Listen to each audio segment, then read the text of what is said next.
Welcome to our annual report. We want to be big picture minded here at Colne whilst locally invested. We want to be bigger, better and bolder. We want to enable independent living, and to do that we want to be able to build more homes for those that need. But we start from a position of strength.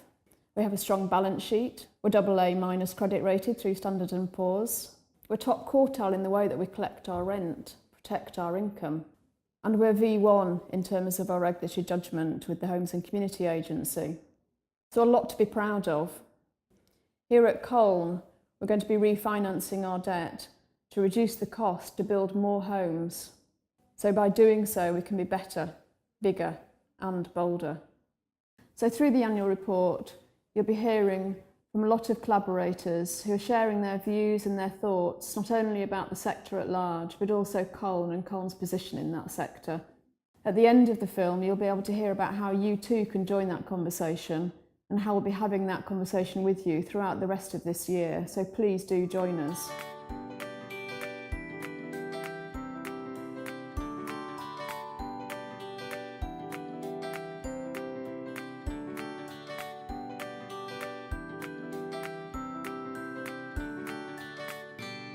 Colne Housing Society has real knowledge and expertise of the communities, the towns, the places where it works.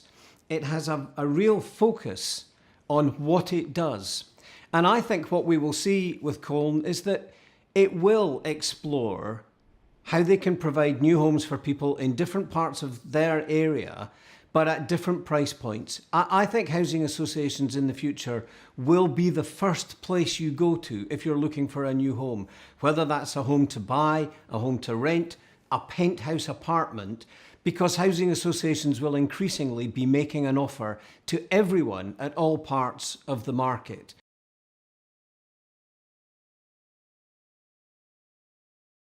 And I think the great advantage of organisations like Colne is that because they've been around for so long, they really know and understand the communities and neighbourhoods where they work. They don't just invest and go, they stay there and really become part of the fabric of those communities. One of the great advantages that housing associations have as independent organisations is that they can decide for themselves what is the most appropriate way that they should respond to the challenges that they see. The board, the executive team, the staff, the residents, other stakeholders, they will think through the challenges that they see. They'll build partnerships with local authorities, with private developers. They will use their potential to be creative and imaginative.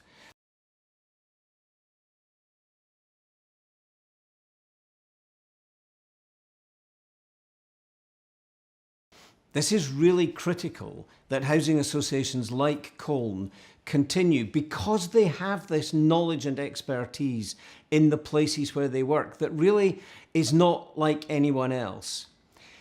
I think that Colne will in the future be building a whole range of different homes, investing in different neighbourhoods, and I think the one thing they need to do better than they're doing now is get out there and tell the story.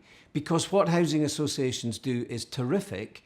They do it as Colne does brilliantly, but the rest of us don't know enough about it because they're not telling the story. So crack on, do the work, invest in the homes and the neighbourhoods, and then tell people about the success.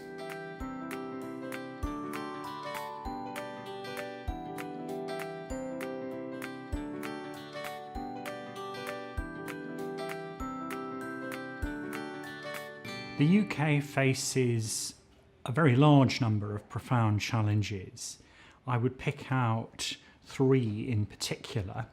The first is a long-term inability to develop productivity in this country in line with our competitors. So that's an important economic challenge. There are also big social challenges in terms of our ageing population, the need to provide health and social care and housing that is suitable for them. And there's a social political challenge, which is the mounting disengagement of people from politics and government.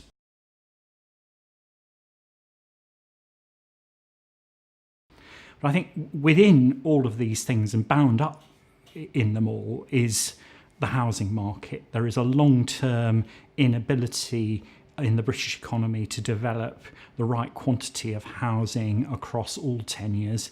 This has been a challenge for the UK economy for about 40 years now. And I see the development of more housing as a really important part of meeting all of those bigger challenges that I started off with. In East Anglia, the housing sector needs to respond to quite varied housing markets. Some of them, particularly those in reach of London and Cambridge as very vibrant economic areas, face some of the most acute demand challenges in the country. So the housing sector, I think, needs to be, as far as it can, hedge its bets and be able either to operate in an environment where there is very little direct funding for its traditional products, and it therefore has to rely on cross-subsidy from other products of market sale and market rent and the like, or indeed pivot back and be able to respond quickly to a rapid increase in government investment in housing for rent.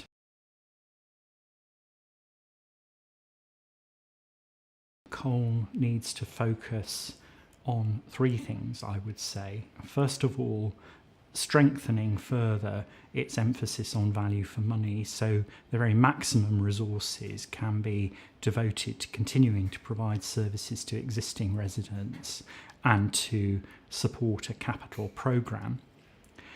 Secondly, I think it needs to strengthen its expertise in managing different kinds of development. On at least one of the scenarios I've described, to get any development done, it will have to be involved in developing for market sale and market rent, and it needs to think how it does that through its partnership with Iceni or other means.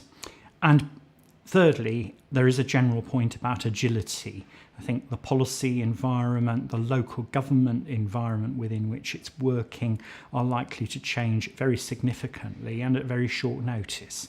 So within a clear view about its long-term goals, it needs to have tactical agility to make the most of situations as they arise.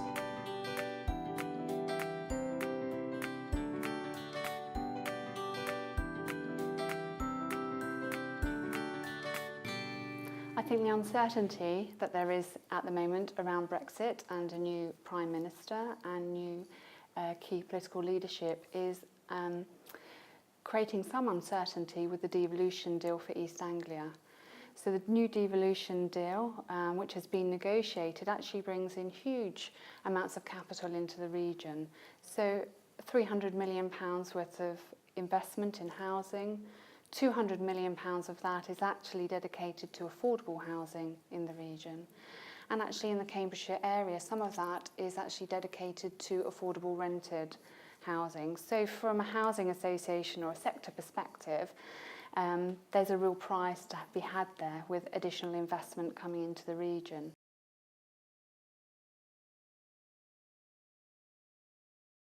I think the housing sector has to be far more nimble than it is. So I guess that's understanding the capacity within the business plan. That means understanding what the maximum impact the organisation can have.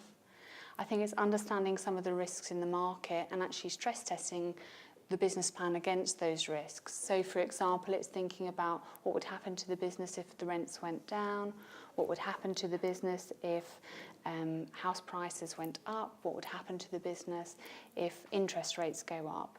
So understanding what that does with your business plan and then actually having a plan of what to do if those things happen. So that means being nimble, that means changing your plan, that means reviewing your strategy regularly and keeping a real close eye on the market to make sure you're protecting the organisation's assets. The other thing the housing sector needs to do is to think more entrepreneurially. So at the moment, the housing sector is a real mix of commercial and social, and I actually see that the commercial side of the business will have to increase in order to deliver the social side of the business. So that means thinking differently, it means using new technology, it means embracing new ideas, and it means really allowing talent into your organisation to take the organisations forward. In the future, Colne will look like an entrepreneurial organisation. So an organisation that is keen to use new ideas, create solutions, work on its efficiency. Colne will also be an organisation, I am sure, that works in partnership with other organisations. They already do that and they have a great track record of doing that. And I think for an organisation like Colne, it can have a much bigger impact if it works with others.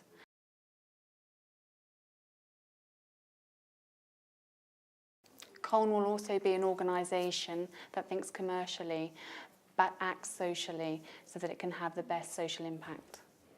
I think to meet the challenges, the thing to focus on is the organisational culture.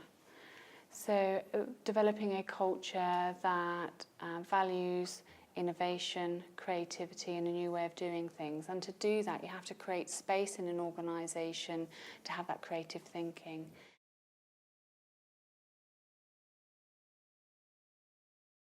You have to have space in the organisation where you're doing the day job, but actually you're looking to the future. And that culture has to be a culture of flexibility and a culture of collaboration.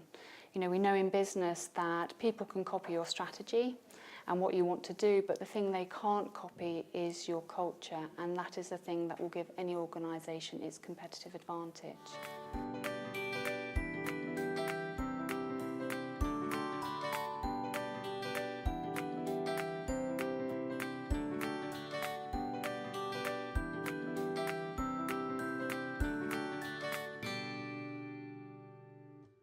So thank you for listening. We really hope that you've enjoyed it as much as we've enjoyed making it. I'd like to thank all of the collaborators, my wonderful staff, our residents, and all of our support partners for making this happen. So please don't forget, it is now your time to join the conversation. You can do so on social media or via our website, and remember, it'll be for the rest of this year. Join the conversation and have your say today.